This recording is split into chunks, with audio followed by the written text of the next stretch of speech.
All right, welcome back, and thank you for joining us. This video is very close to my heart. It's on meditation, and I know there's a little controversy behind it here and there, and different feelings because there's so many different things it can mean. Okay, meditation can be going to the gym for an hour. That can be your form of meditation. It can be reading. It can be just sitting, looking at the water. It could be fishing or doing something that you enjoy doing, even bowling or golfing. Or there's so many things that can be a form of meditation. If you're doing something that takes a lot of effort, and after that you feel a sense of calmness, that can be a form of meditation to you. Okay. However, in this video, we're going to go over meditation as kind of what it means traditionally and what it can do for you, and some different ways to meditate and how it can help you become who you want to be. Okay. One of the things that I'm very good at is changing your mindset, changing your thoughts, creating a whole different you, really, in a way, because we become the thoughts that we think repetitively, right? So meditation is one path to do that, and one of the easiest. Okay. And when you meditate, what it does, it enhances your inner intelligence, right? Which increases your happiness, your fulfillment. It can defeat aging due to all that in a lot of ways.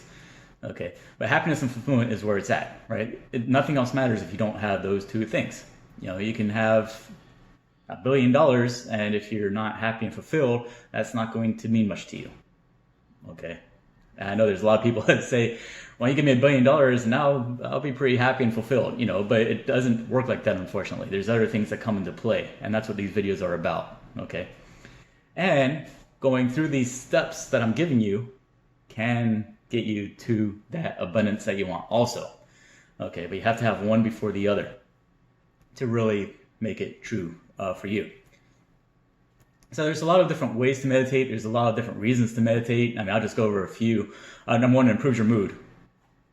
You know, it's you feel very peaceful during the meditation, and after it changes your whole physiology, and the chemicals are going through your dopamines and all the endorphins and everything, and your serotonin, everything I've talked to before. It increases all of that, and so it helps your mood throughout the rest of the day, or it helps you sleep at night. And sometimes I'll do it before bed. A lot of times I will. So it also eliminates headaches. People that complain about headaches, a lot of times headaches are from either dehydration or from lack of oxygen. Okay, or an intake of carbon dioxide. So meditation helps you get rid of all of that, which eliminates headaches. I haven't had a headache forever. So one of the reasons may be because I meditate, maybe because I work out the way I do. It might be all these different reasons, but you know, I'm telling you, they're not there. So it, of course, improves your attention, your concentration. It improves your memory. And I'll get into that in a little bit. It decreases your stress. You know, you're sitting there, you're not thinking about anything, you're not thinking about your daily, what's going on. It's totally taking that away from you. So you're going to feel much better because of that. Strangely not, it makes you a nicer person because it gives you a sense of gratitude, an attitude of gratitude, so to speak. It gives you, you appreciate more. It just overall kind of makes you a nicer person. It improves your workouts. You know, improves your visualization, and as we know, a lot of workouts have to do with mind-body connection to really improve and get where you want to be. So it helps you with that, and there is a connection there, a huge connection. So it's been proven that you can improve your strength just by visualizing and meditating. Okay, it boosts your immune system. Probably a good reason for that would be, once again, the chemicals that you're creating due to the meditation. You know, it improves your relationships, probably from being nicer, and it improves everything. You know, less stress, improves your mood. So of course, your relationships are going to improve along with that. It helps protect your heart, which I'll get to in a little bit.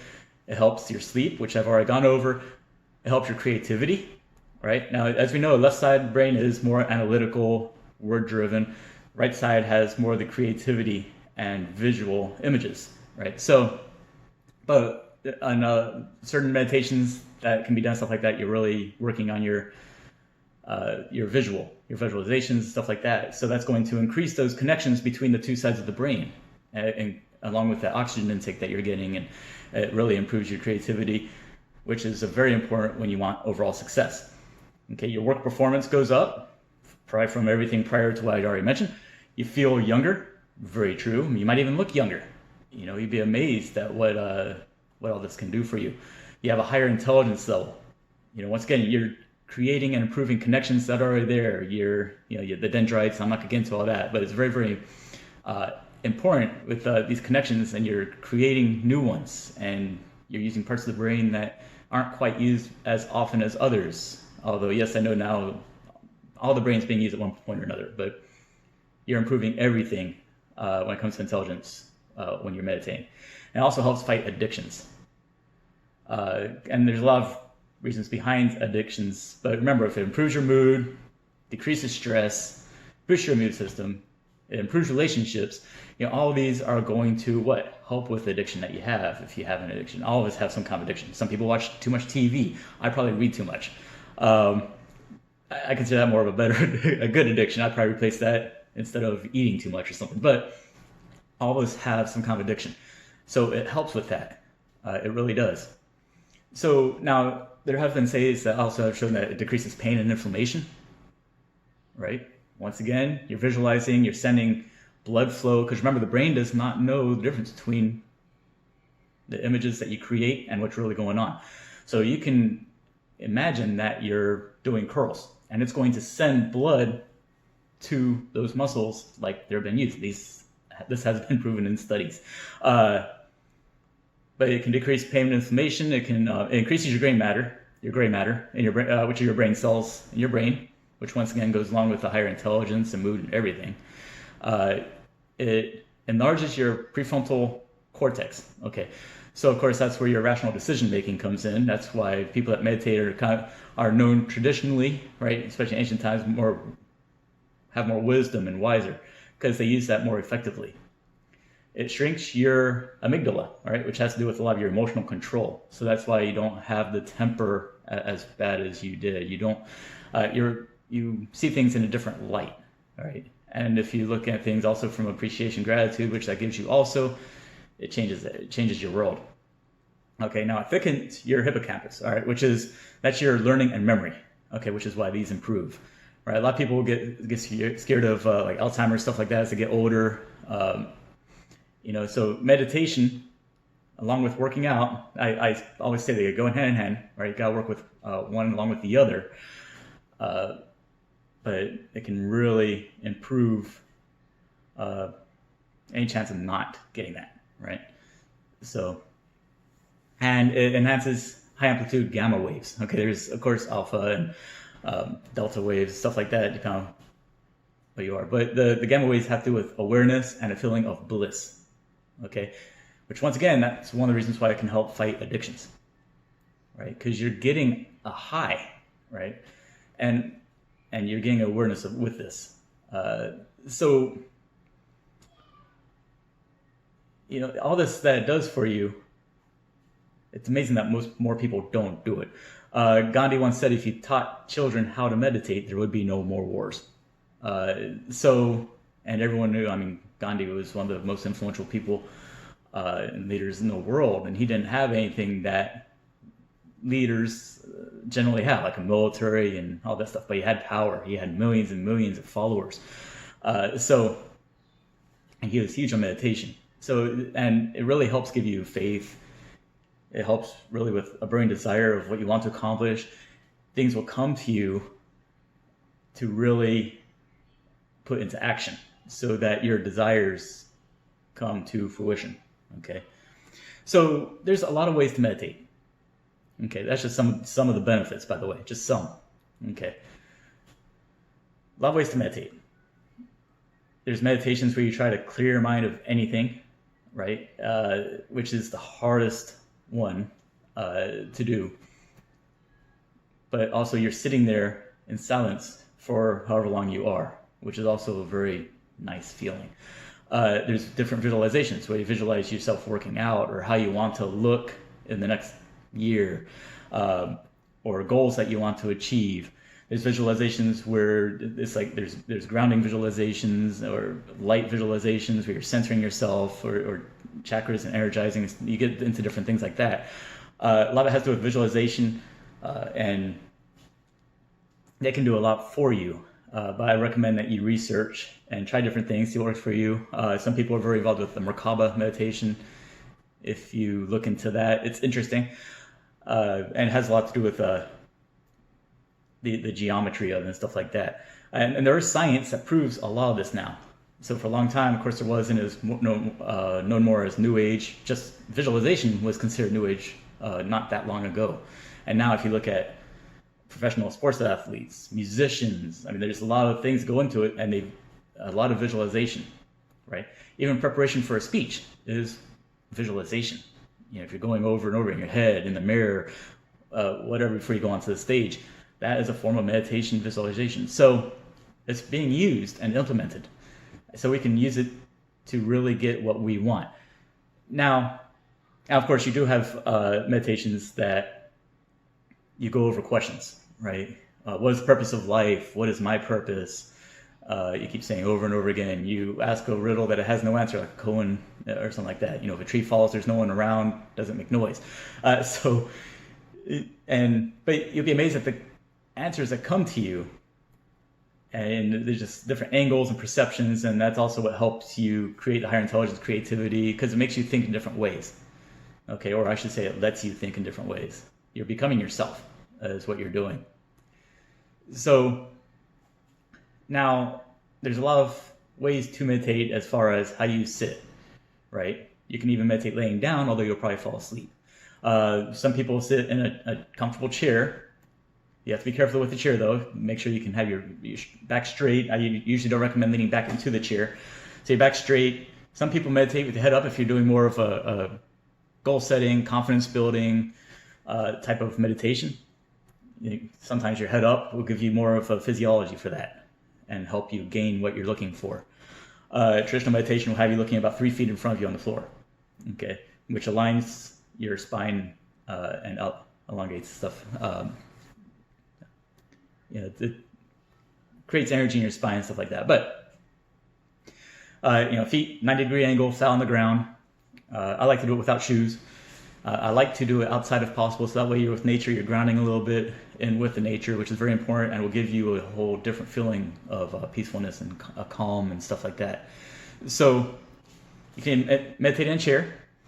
You can meditate with your legs crossed, crisscross applesauce type of thing. Back straight. You can use a wall if you need to help support the back, or a pillow under you. Some people use. You can do a lowest position, which is where your feet are on top of each other, which requires a little bit of flexibility. And that's not one I recommend a lot for hips and stuff like that. But some people can do that very easily. Some people can't. It's up to them. If it's comfortable for them, that's fantastic. It has been shown energy-wise, staying at least cross-legged helps you with your meditation. Or you can sit in what the Japanese call like Seiza position, which is kneeling. Your one big toe's on top of the other big toe. Legs are a little bit wide apart. You're creating a triangle. Back straight. Boom. And I kind of throughout the day, I do all of them at one point or another.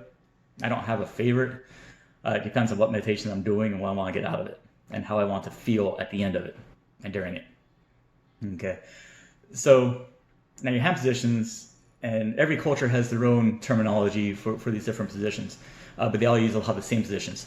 You'll see a lot of people, they'll have their hands on their knees in a forefinger and thumb type. Some people have it this way, some people are here. To me, it really doesn't matter. You're connecting the energy, okay? So sometimes they'll have it this way, palms up, all right, which is connecting you to the infinite energy or intelligence, energy, the heavens, whatever you want to call it, right? So we're connected here. Some people do this way, palms down, which is more grounding. You'll feel more grounded to the earth that way. Okay, that's not one of the more popular ones. You don't see that very often. You can put your palms just up on your lap, which some people do. It's very comfortable. Some people will put right underneath your belly button and your hara, tantian, whatever you want to call it, and right palm over left palm. And some will do left over right in some forms of Buddhism, or you can do both. So hand positions really don't matter. There's even like the Merkaba meditation, which you're actually going through each one with different breathing patterns. So some people like a prayer position, okay? Some people just here, some people here. Really doesn't matter. I've seen some people pray like this. So find out what works for you in different situations that you want to do. And one thing, I know meditation is a little weird. It even feels weird to talk about, right? It's one of the reasons I'm doing it. But it is so important, right? And there's meditations where you breathe fast. There's meditations where you breathe very, very slow. There's meditations where one breath can take 5 minutes. Generally speaking, a lot of meditations will have you breathe out. Your exhale is longer than your inhale to get rid of that carbon dioxide. Generally speaking, you breathe in through your nose, out through your mouth, right? Sometimes you make noise, sometimes you don't. Some meditations have you breathing in and out through your mouth. A lot of meditations, especially more introspective meditations, will have you silently breathing just through your nose. Okay. Some will start out breathing a certain way and then go to that also. Because sometimes you change your physiology very quickly. You change the way you're breathing, which some people do a rapid breathing for a couple minutes first, and then they settle into a deeper breath because it forces them to change the physiology and the way they're breathing, which forces your mindset. Okay, so it gets you prepared for the meditation, what's to come. Once again, research what works for you. I recommend trying it. You don't see results right off the bat, usually, right? You might feel more of a sense of calmness and feel a little bit better about yourself and life in general, stuff like that after the first one, or you may not. You know, sometimes, generally speaking, it's like any kind of supplement, workout program, stuff like that. It takes a while. You have to build it up, and then you'll really see a difference. A lot of people will quit, like anything else, before they get to that point. Okay, so really look at what you're doing and just try it. And I recommend 20 minutes a day. You know, start at 5 if you need to, right? 5, then go to 10, then go to 15. I recommend at least 20 minutes a day. You know, just to, if nothing else, just sit in quietness and see what comes to you. And that's another form of meditation also, where you just kind of let the thoughts come in and just pass naturally. And you'll be amazed at what goes through your head, and it'll give you insight, and you'll be like, oh, I should do that. And then there's other secrets to act on it. But that's a different video. So anyway, remember, please subscribe to the channel.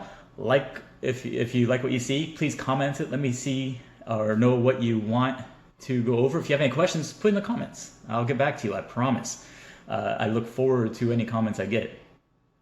So have a great day. I hope you got something out of this, and I will see you next time. Thank you.